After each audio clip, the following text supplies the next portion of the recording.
बांग्लादेश में इन दिनों अस्थिरता का आलम है। शेख हसीना जो प्रधानमंत्री थी अब मुल्क से बाहर है और भारत में रह रही है।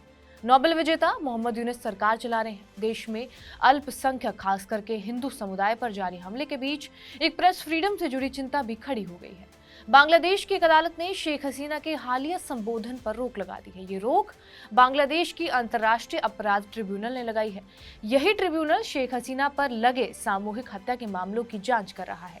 ट्रिब्यूनल ने ये फैसला क्यों लिया, किस भाषण को लेकर ये विवाद है, आइए जानते हैं इसी वीडियो में। बांग्लादेश के ट्रिब्यूनल का ये फैसला न्यूयॉर्क में वीडियो लिंक के जरिए हुए हसीना के संबोधन के बाद आया है। हसीना ने न्यूयॉर्क में मौजूद अपने समर्थकों को भारत से ही वीडियो लिंक के जरिए संबोधित किया था। हसीना ने अपने संबोधन में बांग्लादेश की अंतरिम सरकार के मुखिया मोहम्मद यूनुस पर सामूहिक हत्या का आरोप जड़ा। इसके साथ साथ हसीना के देश छोड़ने और भारत में पनाह लेने से पहले सैकड़ों की तादाद में बांग्लादेशी मारे गए थे और इनमें ज्यादातर की जान पुलिस की गोली से ही गई थी। और वहीं शेख हसीना के देश छोड़ने के बाद उनकी पार्टी अवामी लीग के समर्थकों पर जाति और हत्या की भी खबरें आई थी। लेकिन अब ट्रिब्यूनल का कहना यह है कि हसीना का हालिया भाषण उन पर हो रही कानूनी कार्रवाई, खास करके गवाह और पीड़ित पक्ष को प्रभावित कर सकता है। ऐसे में इस पर बैन लगाना जरूरी है।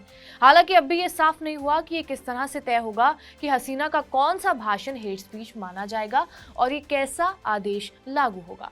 दिलचस्प बात यह है कि जिस ट्रिब्यूनल ने शेख हसीना के स्पीच को प्रसारित करने पर रोक लगाई है, इसकी शुरुआत साल 2010 में हसीना ने ही की थी। इसका काम 1971 में पाकिस्तान के खिलाफ बांग्लादेश के आज़ादी की लड़ाई के दौरान हुई जाति की जांच करना था और देश के खिलाफ लड़ने वालों को सजा देना था।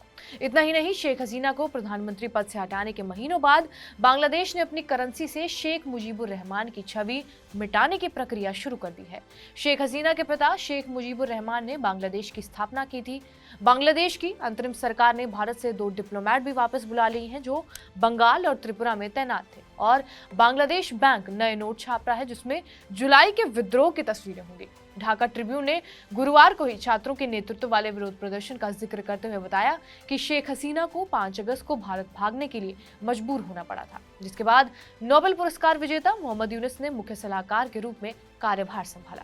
केंद्रीय बैंक के मुताबिक अंतरिम सरकार के ही निर्देशों पर 20, 100, 500 और 1000 टका के बैंक नोट छापे जा रहे हैं। अखबार ने बैंक के हवाले से बताया कि नए नोटों में बंगबंधु शेख मुजीबुर रहमान की तस्वीर शामिल नहीं होगी। इसमें कहा गया है कि धार्मिक संरचनाएं, बंगाली परंपराएं और जुलाई विद्रोह के दौरान तैयार की गई छवि को शामिल किया जाएगा। बांग्लादेश बैंक के कार्यकारी निदेशक हुस्नैरा शिखा ने कहा कि मुझे उम्मीद है कि नया नोट अगले 6 महीनों के अंदर बाजार में जारी किया जा सकता है। बहरहाल, आपका इस वीडियो पर क्या कुछ कहना है हमें कमेंट करके जरूर बताएं। बाकी देश और दुनिया की तमाम बड़ी अपडेट से जुड़े रहने के लिए सब्सक्राइब करिए TV9 डिजिटल।